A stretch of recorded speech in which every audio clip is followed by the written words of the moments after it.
I'm done with what I'm seeing. It is so unsafe in my neighborhood anymore. I have the homeless that were trying to camp out, and I have made concessions with them, and I try to help them the best I can to keep them from trying to squat on my property. But it is so unsafe. I have men that cannot speak English in my front yard screaming at me, throwing mattresses in my front yard, throwing trash in my front yard. And I can't. Look at me, I weigh 95 pounds. I couldn't defend myself if I had to. My husband is elderly, and last night, after living in this home for 45 years, he said, Noelle, guess what? It's time to pack up and move. He said, we can't do this anymore. He said, it's killing both of us mentally. I don't understand what you expect of us as citizens. I mean, I understand they're here under temporary protected status, and you're protecting them, and I understand that our city services are overwhelmed and understaffed. But who's protecting us? If we're protecting them, who's protecting me? I want out of this town. I am sorry. Please give me a reason to stay. You guys are just sitting up there and suicide. Like, I really challenge you guys to get out here and do something. These Haitians are running into trash cans. They're running into buildings. They're running into, they flipping cars in the middle of the street. And I don't know how, like, y'all can be comfortable with this. Like, I don't know, like, who's getting paid from it. I honestly feel like someone's getting paid from it in the background. You got a bunch of people on a bus getting dropped off at a gas station to come down here. I know a single mom that FaceTimed me this morning at the welfare office that really need something. And it's nothing but immigrants over there. They're in the park grabbing up ducks by their neck and cutting their head off and walking off with them and eating them.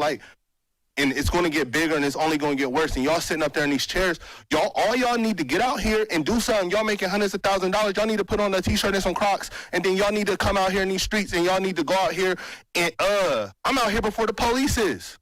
Like, y'all need to do something, bro. Y'all really got to stand on business. Y'all getting paid all this money just to wear a suit and sit in a chair. I think it's crazy, bro.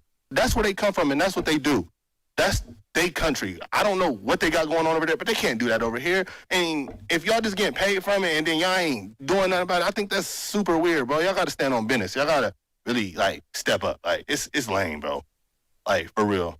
Thank you for your comments. Thank you. Driving around Springfield, I was looking at the giant holes in some of our buildings. I noticed all of the old familiar spots bearing new signs in an unfamiliar language. I watched as groups of strangers walked around the city like lost tourists, and it was like a punch in the gut. A terrible sadness came over me, and I began to cry. I immediately started to think back to when I was little, walking from my grandma's house on South Fountain through downtown and all the way to Snyder Park. I feel like we have been invaded by some sort of pest. I'm angry that my friends and family are packing up and moving away.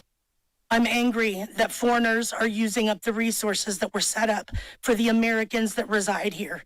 I'm angry that another country's flag was being flown in our city.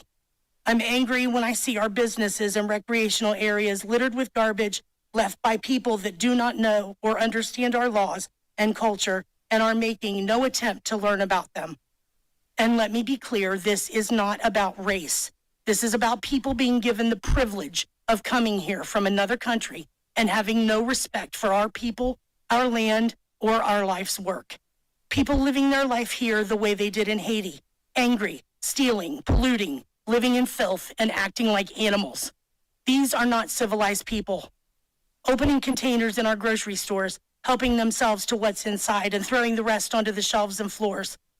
Pulling off of the highway to publicly clean and gut the roadkill lying there in front of anyone that passes by.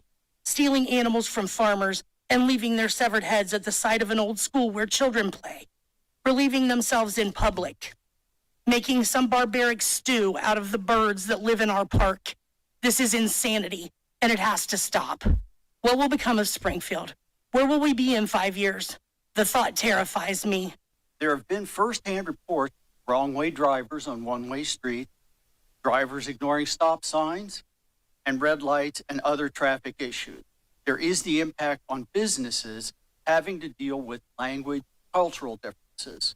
There is strain on public resources, both governmental and private services, including health.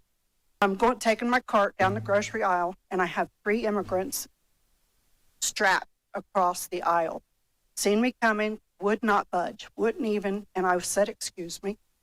Maybe they didn't understand what I was saying, but I'm sure they understood that I was trying to get through that aisle.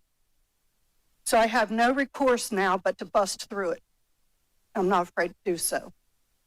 You know, I would like to see them have some common respect, some common decency. Do not try to bully your way through Springfield, Ohio. It's not going to work out well.